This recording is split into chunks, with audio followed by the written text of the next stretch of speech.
Nah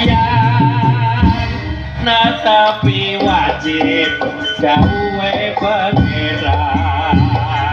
sholat dadi ajake agama limang wektu kudu tansah dijaga kanthi istiqomah lan sing tumanina luwih sampurna yen berjamaah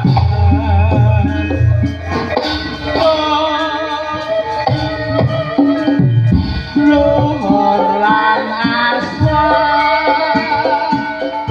sholat saya dingadoke tidak mungkar maghrib lan isya prayogane ditambah sholat sunahe sembrono iku perintah agama elingono ning donya mung sedhela sabar tawakal pasrah sing kuwasa yen kepareng besok munggah swarga.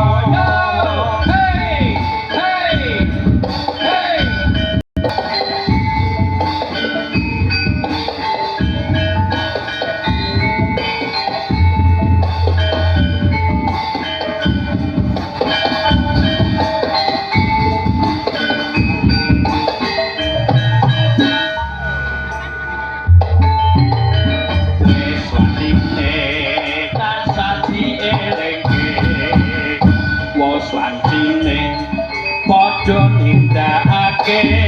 ajan wos kumandang wayahe sembahyang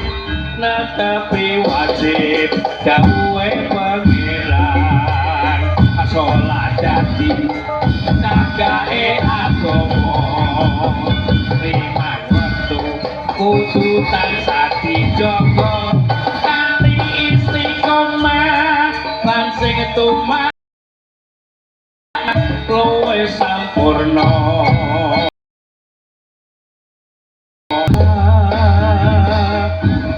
subuh luhur lan asar sholat saya dingedoke tidak mungkar maghrib lan isya prayogane ditambah sholat sunahe sembrono iku perintah agama elingono ning donya mung sedhela sabar lan tawakal pasrah sing kuwasa yen kepareng besok munggah swarga.